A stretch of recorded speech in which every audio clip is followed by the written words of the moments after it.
Welcome to the Gain Service Academy Admission Podcast. In these episodes, we will explore all things related to gaining a coveted appointment to the Air Force Academy, Naval Academy, and West Point. And here are your hosts, Rob Kirkland and Trish Penrod. All right. Well, welcome back to the Gain Service Academy Admission Podcast. We got the dynamic duo back here after maybe a little bit of a sabbatical, but we've been working with a lot of candidates over the past 6 months or so. So we've been kind of busy, but we'll try our best to get out some more podcasts here in the future and to keep up the good content. Really appreciate all the positive comments we get from people, regarding the content, regarding, kind of the value that we're providing. And certainly, please, if you like what you're hearing in this podcast, please rate us and make a comment on the platform that you're listening to, either, Apple, Spotify, whatever it is. And, so that any sort of comments and encouragement, gives us motivation to continue posting these podcasts and putting out great information. There's always our website at gainserviceacademyadmission.com that, for updates on blog posts and other information. So it's been busy 6 months for us, and we're about winding up the 2021-2022 campaign.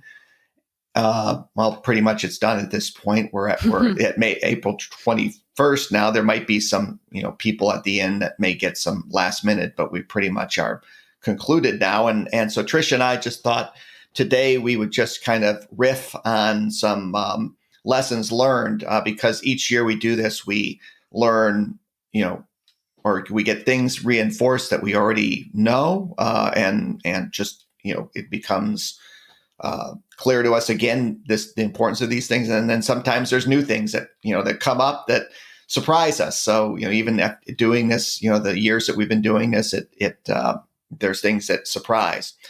So Trish, a lot of good trends. Yeah. A lot of good trends from the class of 2026. Yeah, absolutely. So Trish, how you doing? And I'm doing great. Was that a good intro?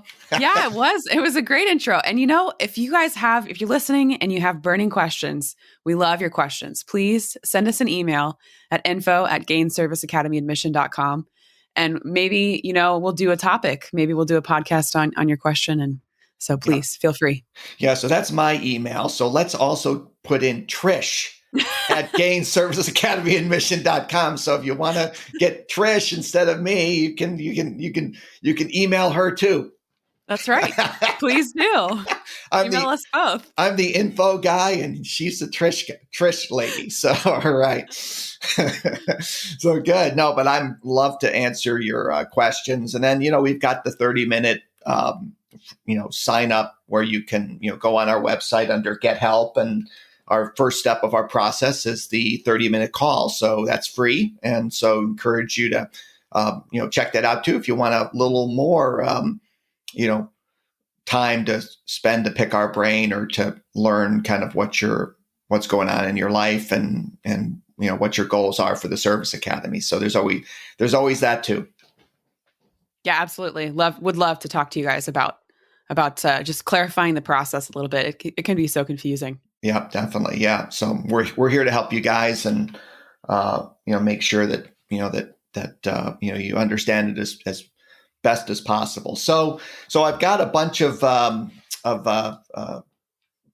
points here today that I want to cover, and I really just kind of jotted them down, last night about it. I know you're going to add a few things here, but I just thought we would maybe talk about 5 or 6 different points here and kind of just talk about some of the lessons that we learned. And we won't, talk in big specifics about each candidate, but we'll kind of talk about some of the importance of some of these. So I thought the first one, Trish, we might talk about would be, I put down as location. And so what do I mean by that? And what do you think And how is that shown for us this cycle? I really don't think that you can highlight the importance of location. As you know, it's impossible to underly highlight it. It's so important. And what you mean by that is the fact that when people think about applying to the service academies, it's this mystical process. And really, it really all comes down to your congressional district and what congressional district you're in, and how many people from your congressional district are applying. If you live in a very competitive district or not. And so if you live in a state where there are just tons of applicants and your district is very competitive, it's going to be a lot harder for you. Whereas if you live in a district where there's only a handful of applicants, then your chances are a lot better. And that's something that nobody really talks about and nobody thinks about when they're applying to a service academy. Yep. Yeah. And they don't really know their data, obviously. So, you have typical districts of death, as I like to refer to them as, like the districts of death around the Washington, D.C. area, or a district of death in a conservative, pro-military area that's of high per capita. So what you have is you have a lot of applicants, but a lot of high quality applicants. And that's really kind of the districts of death, is the one where, remember that each member of Congress can only send one to the service academy each. So if you're in a district of death, you can be a top candidate with, all the things that you would certainly expect to get in, and you don't have a chance of becoming the number one person for that member of Congress. And it's so interesting because this is one of the biggest misconceptions about the process is if you get a nomination, you're golden, which is just not the case. Because remember, we have an entire podcast just talking about congressional noms, so you can go check that out. But just as kind of a recap, each member of Congress can send up to 10 names per one vacancy that they have. So you could potentially be competing against 9 other candidates for that one slot. Right. And just because you don't get that top slot doesn't mean you're not going to receive an appointment. Just becomes a little bit more difficult. Right, exactly. So we take a look, and we work with working with candidates. So we worked with candidate from the Chicago area, and they and it doesn't look like they're going to get in, even though they were good candidates. So those are a couple of candidates that I was working with that were solid candidates. That just what happened was they were in a tough district, and there was somebody probably at the top that was really, really good in a high per capita district, highly competitive outside of Chicago. So that's just one example of a candidate that missed it because of being in a tough district. Now, let's contrast this, Trish, with maybe one that, well, we both work with candidates, but one that you worked with that would be like a contrast to that. Yeah. One example is in a rural area. I worked with a candidate who it was competitive, but this candidate had high enough SAT, ACT scores where they were able to compensate for kind of a lack in some other of the qualities with their interview. They went into the congressional interview and they performed very well. Right. So they were made one of the principal nominees. Right. Now, this was a district that had not a competitive nomination slate, but a principal with numbered alternates or principal with competitive slate. So this was a candidate who was competing, and the congressman was principal, right? Yeah. So the congressman was essentially ranking the nominations instead of, sending all the names to the service academy and letting the service academy admissions team decide. Yeah. And this has been borne out. I think the competitiveness has been just borne out time and time again. And it's when we advise candidates, and we're getting, we're obviously, working with candidates here in this next cycle. But, that's one of the big things that we do up front is we do that, kind of congressional analysis for them, and to try to we got to give them an idea of what they're looking at. I think it's just so crucial. It helps you prioritize Mm-hmm. what you need to work on, because if you live in a district where it is a principal congressional district and they do rank students, if you can land that top slot or that second to top slot, then the interview is that much more important. And whereas if you're in more of a competitive district, focus more on your SAT, ACT scores. Right. Yeah. And then if you're in a competitive district and, you can't count on being the top person in the district, it's getting into that top 150 as a qualified alternate and raising your SAT scores up over 1400 or a 32 ACT composite with a emphasis on math in order to take it out of the hands of the being in the congressional district and getting in on your own merits. Yeah, sir. Can you just quickly cover what the qualified alternates Sure. is? Yeah, absolutely. So if you are, Congress put in a law for the big three service academies, Army, Navy, and Air Force. That they were concerned. What they're concerned about was that top candidates in their district were not guaranteed an appointment to the service academy. So what Congress put a law into place that said that the top 150 candidates that do not receive the top slot in the congressional district are considered independently, and the top 150 based on the whole candidate score or the selection composite score or the whole person multiple, whichever academy you're talking about, are guaranteed admission to the service academy. And so it's 150 of those 1,200 slots.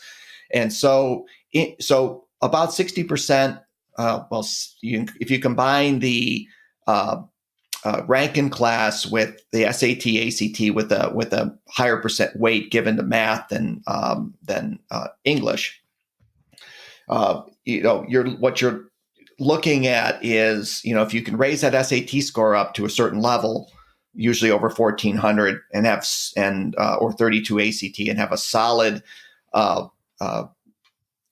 performance and, good rank in class and, solid, athlete leader characteristics, you punch into that top 150 and then you're guaranteed admission. So that's what the qualified alternates are. And so let's just throw out a scenario to you. So we have a candidate who has a 1,200 SAT score, and we do a analysis, and he or she is in a very competitive district. How might we handle a candidate like that, Trish? In other words, we're coming at and it's April and they've got till the end of the year to improve it. And they've got a 1,200 SAT in a very competitive district. And this is common.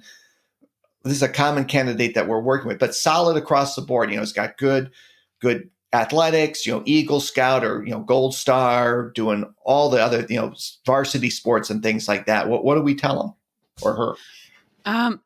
I would say, first off, you need to get your SAT scores up. So you need to be testing and, try both tests too. Have they taken the ACT? Because, some people perform better at each test. And then, if they're in a really competitive district and it is competitive in terms of the way that the member of Congress submits the nomination, can they move? Yeah, exactly. So, so you've got, particularly with private schools, or homeschooled kids, fall into that category. So, you see, for example, there's adjoining districts very close. Like we had one candidate this past year, that was just had to move like 2 blocks. Or something like that in order to, or something like that. Mm-hmm. So, if you have that flexibility, and you're homeschooled and it makes sense, that's something to consider. Yes. Raising the scores or looking to, do a move, like in my book, gain, West Point, admission or Naval Academy, so you could get that on our site or on or on Amazon. I have an example of a student who lives in. It's interesting because it's the same congressional district I competed in, the 20th New York, where they live in right on the border of Vermont and New York. And so the person who lives in New York has no shot with a 1200 SAT and solid, but 10 miles across the border in Vermont, almost guaranteed admission. So, that's What a difference. That's obviously an extreme case because, there's a number of reasons I give out in my book why Vermont's a heck of a lot better place to be competing than New York. But, Vermont, I said it's 2 senators, 1 at-large congressman, and it's the lowest population state in the country. So heck of a lot better chance of getting a appointment out of Vermont than out of New York. And so is it fair? I don't believe so. I don't believe it's a fair system, but, but you gotta, you gotta play on the field you're given. That's right. So. Yeah. And understand the field that you're playing in. Right. And I think there's just, what I sense from a lot of candidates is that they, that there's really no understanding. I mean, I didn't have any understanding when I was going through the process. Yeah, same. And I know you didn't either. And so, you just, 20 years later, you realize, what, happened and how you got your lucky. Lucky. Yeah. A lot of it's just lucky. And then the people who don't get selected, it's like, they chalk it up to the, it's 8% admission to the academy. And you just, and, we've talked about how false that is, how false that narrative is on the, in one of our in a blog post. I know you did. So yeah, closer to 50. 40 to 50%. So location, and reach out to us, and we can help you with that analysis and kind of give you an idea of kind of where you're at, and it can kind of focus your efforts. So let's see. So I talked about SAT.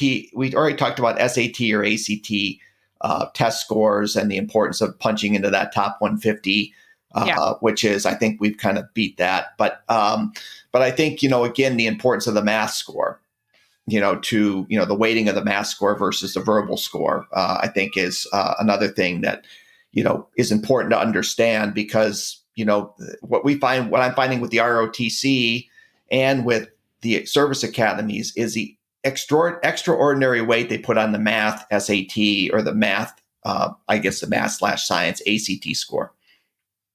And that's a really good point because a lot of people just think, I just need to get a high SAT, ACT score. And they look at their composite without breaking out the individual components.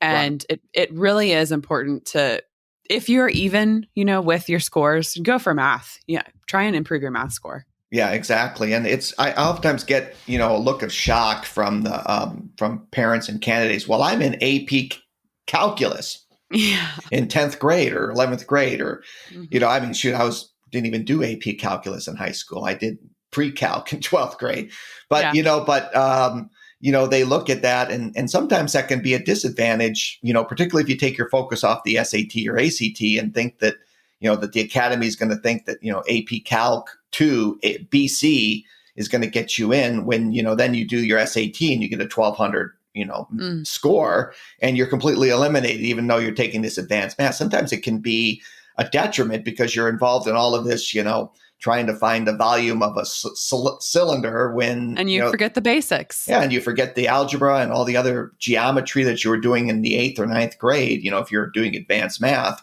And, you get crushed on not crushed, but you just, don't focus on the things that truly are going to move the needle for the service academies, which is the, SAT or ACT score.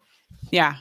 Yeah. And just pushing yourself or your student to test early and often is the biggest piece of advice that we give. Yeah. I mean, when we work with candidates, who are freshmen, in high school, that's the one thing, that's a big thing that we recommend is keep testing because it's super scored. So keep testing and prepare. I mean, there's communities, in the US and, groups in the US that their kids start preparing for the SAT in 6th grade. Yeah. So they know what's at stake here, and they know the importance of this test. And I think we lose sight of that, and we can't, because I don't see the academies nor ROTC coming off the SAT, ACT as one of their main determiners. I mean, it is the main determiner. Yeah, it's just a great national equalizer across all the different types of schools and whether we agree or disagree with exactly with it. It's just the service academies are just not coming. They're not coming off that. I mean, when we had COVID, last year, they were very hesitant to come off that standard, even when kids weren't able to even to take the test. So I think I think the SAT could probably still stay in existence just due to the academies putting their emphasis on. I think that if the SAT or ACT went away, my guess would be that the service academies would come up with their own test. That's how much I think they want to standardize. SAT Lite. Or something like that. So it'll be interesting. But wow, I came up with a new business idea. All right. So let's talk about transcripts, because we got caught. I guess I got caught with my pants down, or we both did. We both did with transcripts. So what about transcripts? So, I think as you think about your development, as you grow, you go into high school and you're a freshman, you're going to get a little bit more leeway to get less than stellar perfect grades as a freshman.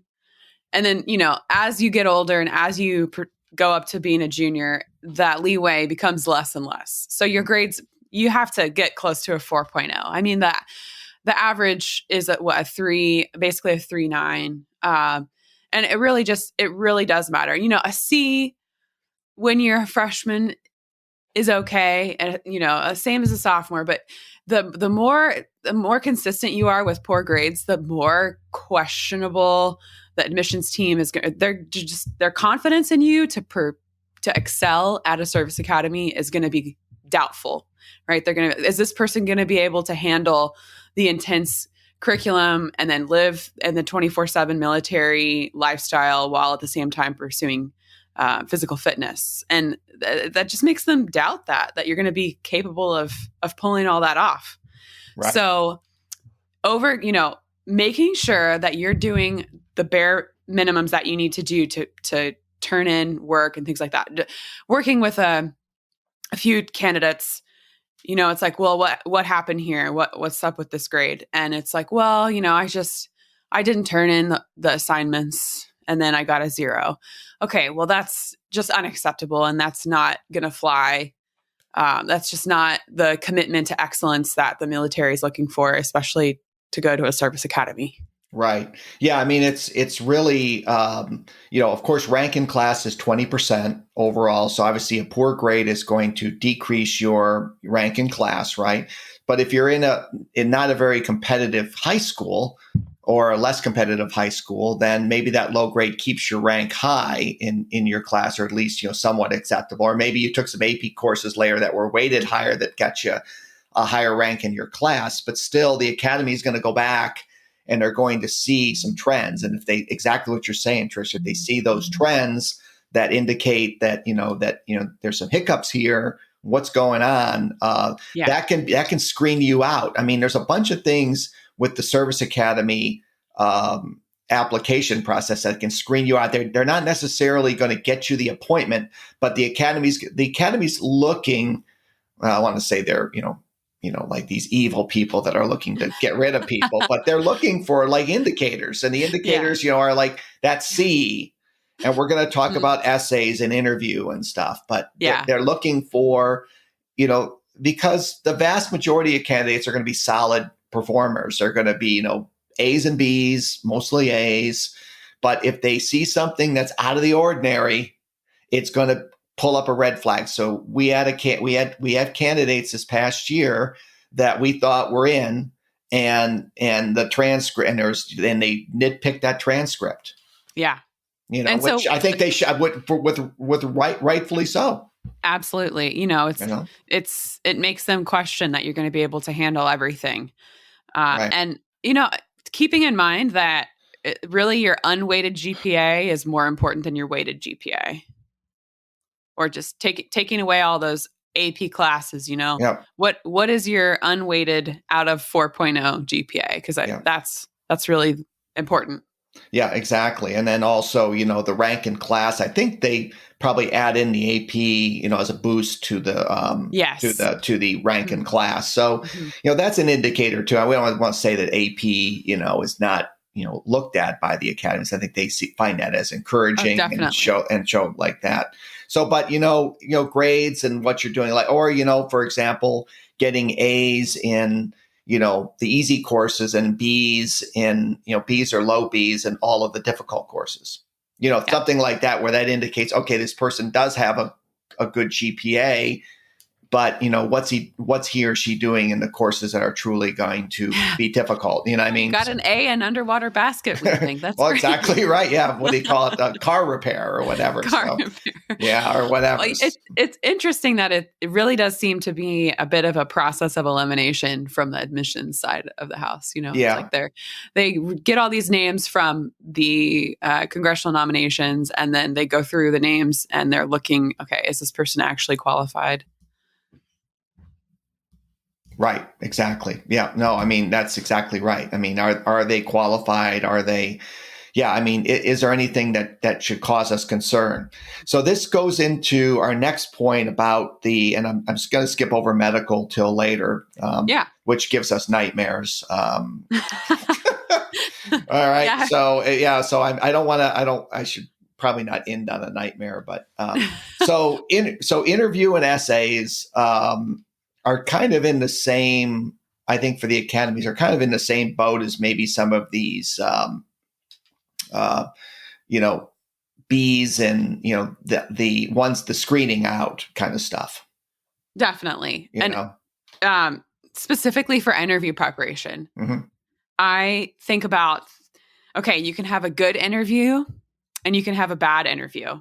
I mean, you can have an average interview too, but if you have an excellent interview, it's interesting because it's that excellent interview really isn't going to sway your admissions from the point of the liaison officer. Right.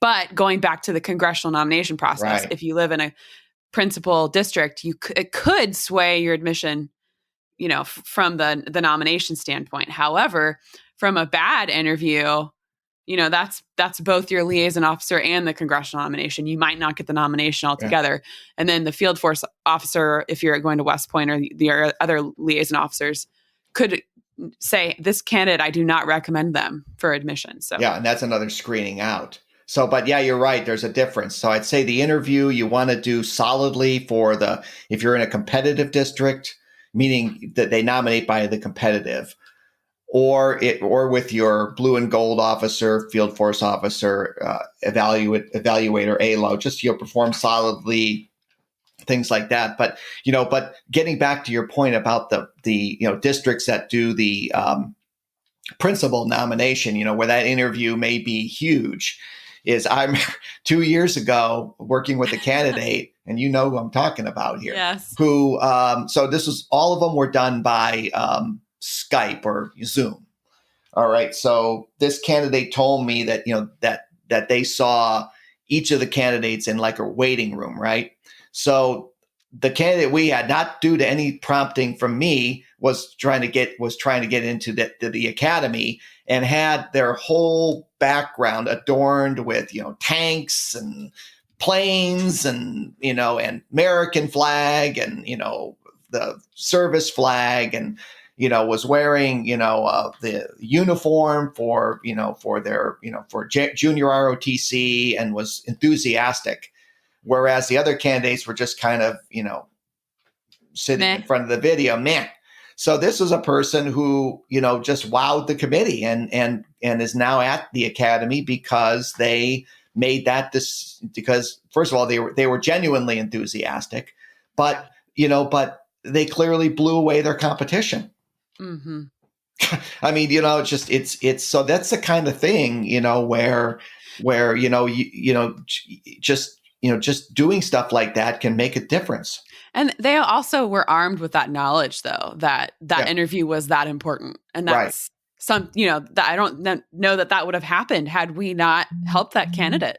Yeah, exactly right. Exactly right. So, that's why when we work with any candidates who have a principal, we pay a particular attention to certain things versus other candidates. So, this has to be, I guess, the signal, the thing that we're talking about with both, interviews, all this stuff we're talking about is that there's not a one size fits all candidate. You know what I mean? In other words, depending on where you live, Mm-hmm. how they're nominating, whether you go to a public or private school, all of these things kind of weigh into the evaluation of you. Absolutely. And those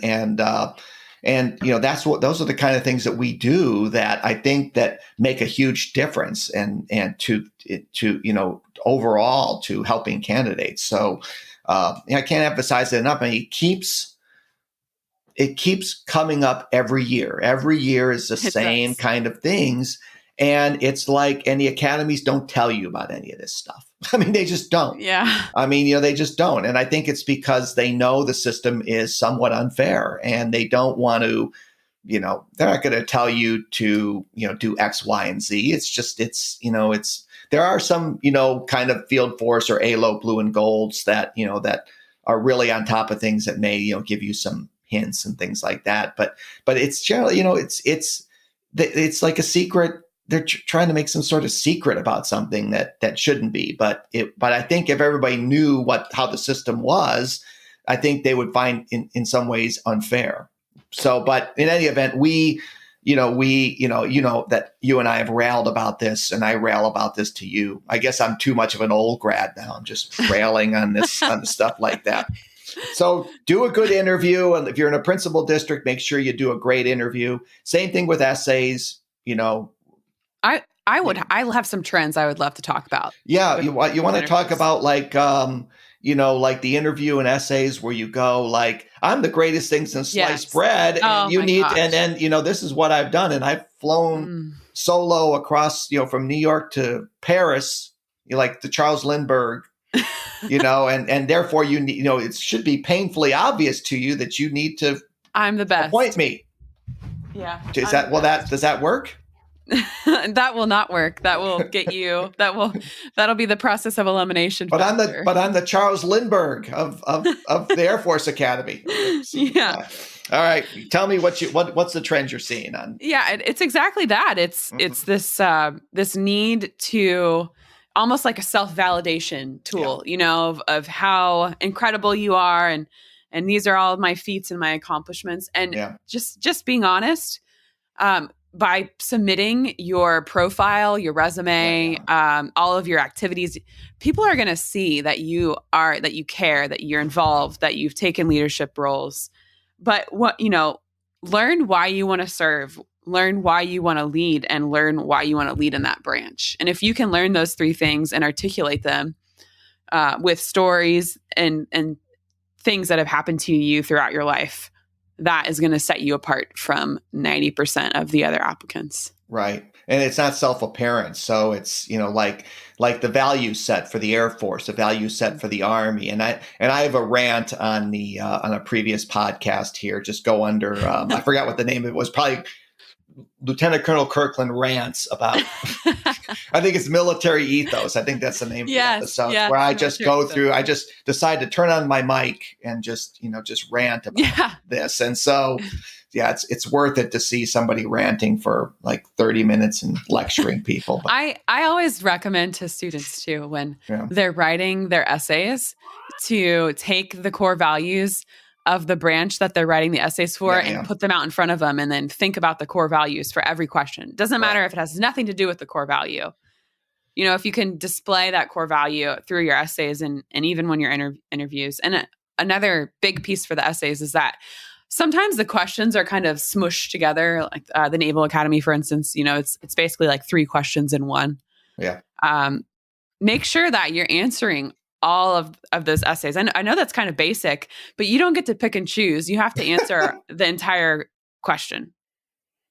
Yeah. I mean, at least answer the question. Yeah.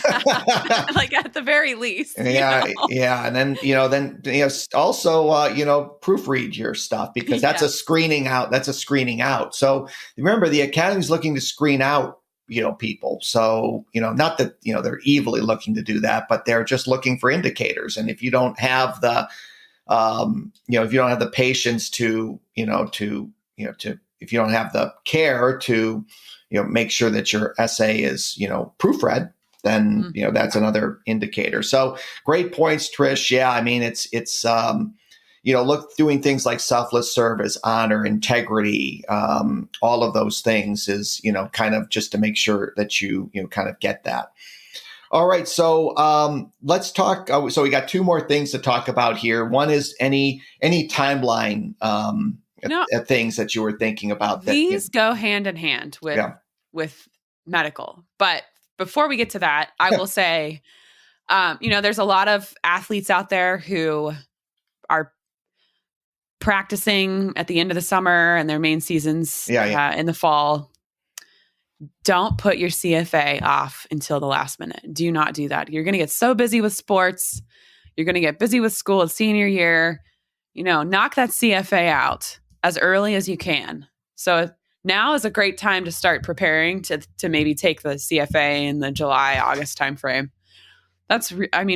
You will do yourself so many favors if you take a practice CFA today and then see where you're at and make small adjustments and improvements. You can get on our site and we have a calculator to help you see where you can score higher. And that will pay dividends. Yep. And then, West Point's really tough on those videos with the pull-ups and the push-ups. Yeah, it's particularly pull-ups. So, you got to consider that if you're going into West Point, which they've eliminated a candidate that I was working with this year for pull-ups, but then that candidate got into the Naval Academy.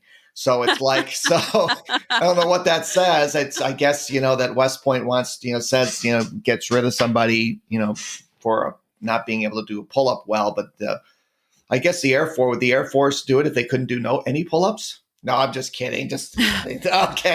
That was pretty low. Fast. That was pretty low. But yeah. As long as you can run fast, you're fine. That's right. Yeah. So I agree. Timeline early, get stuff done early. And we got a new blog post, by the way, if you go on the site, go on the GAIN site, that talks about how getting that letter of assurance, getting stuff early in there can, and making sure you got your stuff in early when that application opens up in July.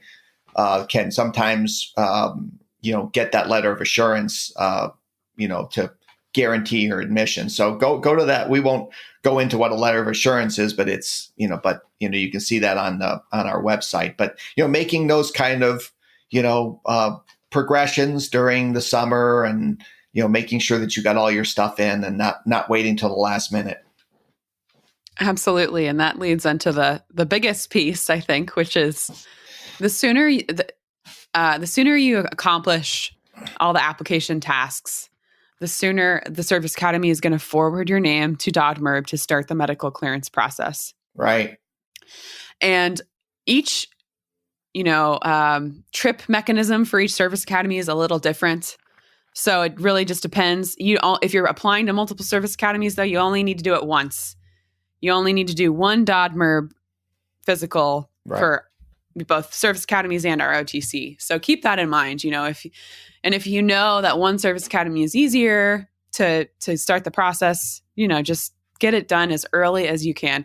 Get your medical scheduled and your optometry appointment scheduled as early as possible, because it takes months to work through waivers. Yeah. And that's, we have a whole course on our site. If you go on the GAIN Service Academy Admission site, we have a whole course on the DODMERB, on how to navigate the DODMERB physical. Now, this is not, saying that, if you go to the DODMERB site and, you download the great stuff that Larry Mullen, who's the deputy head of DODMERB, has a lot of good instructions on. Oh, absolutely. But, there's just a lot of, I don't know, self-sabotage, I might say, and just, and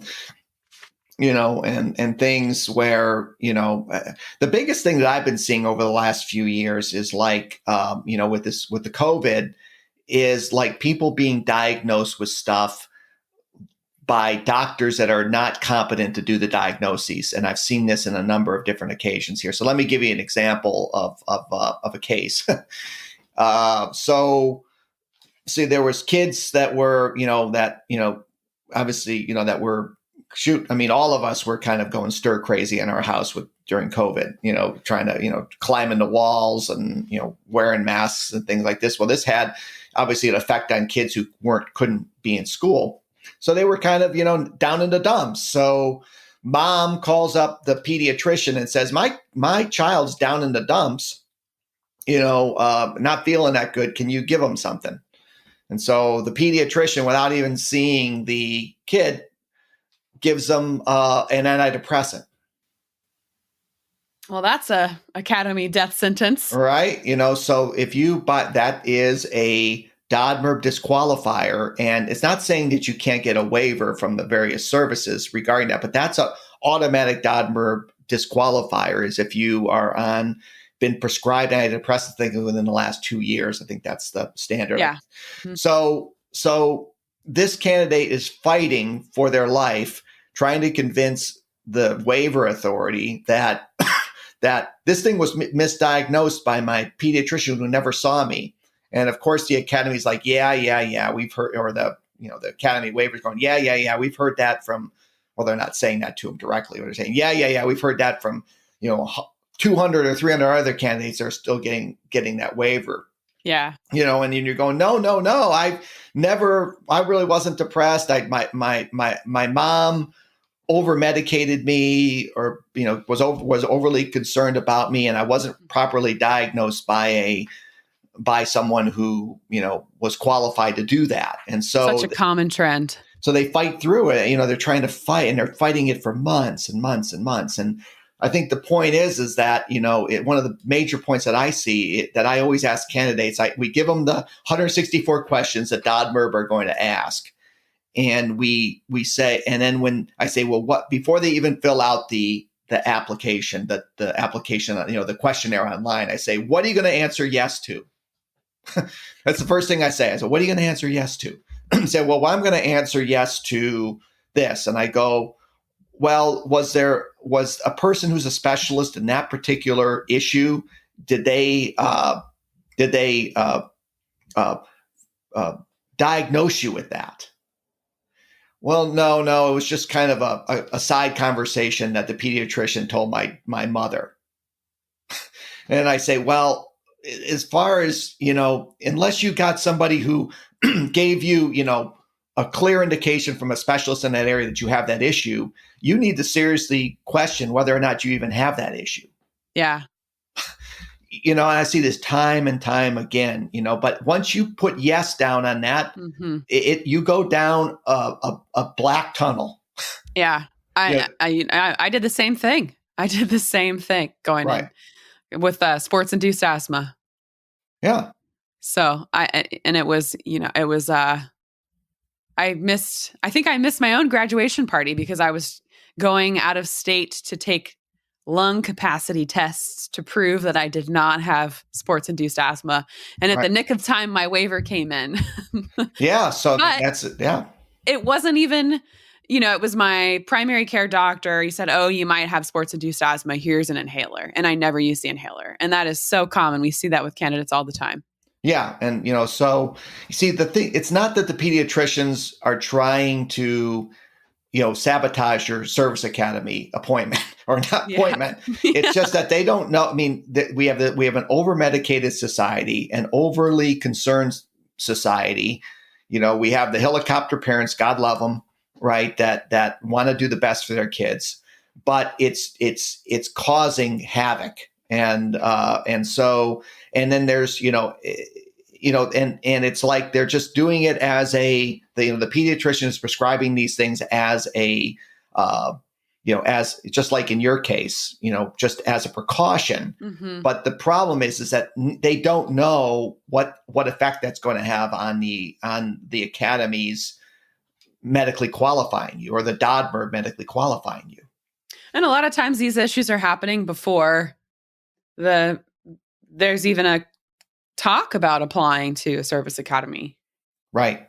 Yeah, exactly. So, so it's, so you just have to look at it and, and really figure out, do you want to answer yes to this? Is it a valid concern? It's not like you want to hide anything, but you want to make sure that it's truly an issue, or truly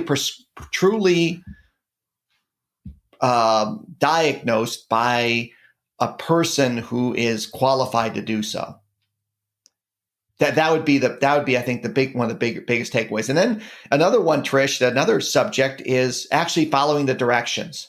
Yes, reading the directions and knowing what the directions are. Right, it applies to everything. It applies to when you get your pre-candidate booklet, when you become a candidate and you get your booklet, making sure that you've read that, making sure I would go into DodMerb as soon as you get access, and I would read every document that you can on that portal. I'd read it all, because you need to know what the expectations are for your medical clearance process.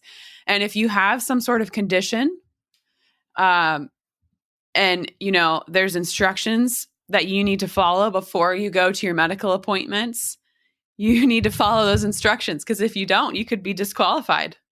Yeah, I know. We had a situation. We won't go into the absolute specifics, but this candidate had to do something and they didn't do it, and it caused a delay of like 3 months. Yeah, and it was very close to the medical deadline. So, great candidate, very highly qualified candidate, just didn't read the instructions. Yeah, and we're not mind readers. So when we work with you, we're not mind readers. We don't know, that you have this condition or have this issue that you're working through. We're kind of being a little vague here to protect the identity of this particular person. But, you got to talk to us about, if we're going to be working with you, we got to talk about every single one of your medical conditions and all the other concerns. And that's something that we do really upfront in the process. We want to know, when we do the initial question intake for you, we want to know, what are we looking at as far as medical? Because I think that, the last thing that we want to do is, run through this whole process and realize that it's an automatic disqualification. Or, if we know you're going to have to work through some waivers, we need to start prepping that now. Yeah, we can help you work through those waivers as long as there's enough time to do so. Yeah. And so these are really, I know we've covered a lot in this podcast, and we should probably wrap it up here, because we can, talk about some of these other things in more detail in subsequent podcasts. But what should be clear to you is that, that there's a lot of things to consider here. And, having someone, like what we do with, Gain Service Academy Mission Consulting can be a massive help, I think, in helping navigate this. So an ally in your corner. Yeah, exactly right. And it keeps showing itself as true year after year after year. And it's, we really enjoy, it's been a great season for us with candidates. We've got, over 90% or 90%. Yeah. 90%. So we're doing real well here, where we're, so it's really always a great pleasure to get, appointments, and, to be, have that candidate announce their appointment and, celebrate with them and their accomplishments. So, so that's what we want to do for you guys, who are listening, as you're considering it, and hopefully, some of the things that we brought out today, if you decide, to go ahead and traverse this landscape on your own, we wish you the best, and hopefully that some of our things that we said here today will be helpful to you. Yeah. And if you need more information too, there's always our blog. We have a wealth of information you can search through and find what you're looking for on the Gain Service Academy admission.com. Awesome. All right. So we're going to gear up for another season here soon. So we're talking to candidates for the class of 2027 now, and even working with people who are freshmen and sophomores in high school who are, we work with, years out. So we're open, and we're looking forward to talking with you. So with that, Trish, we'll see you soon. All right. Take care. Okay. You've reached the end of another episode of the Gain Service Academy Admission podcast. Connect with us at gainserviceacademyadmission.com. Love this episode of the podcast? Head over to iTunes, Spotify, or whatever podcast app you listen to subscribe, rate, and leave a review. It's very much appreciated. Thank you.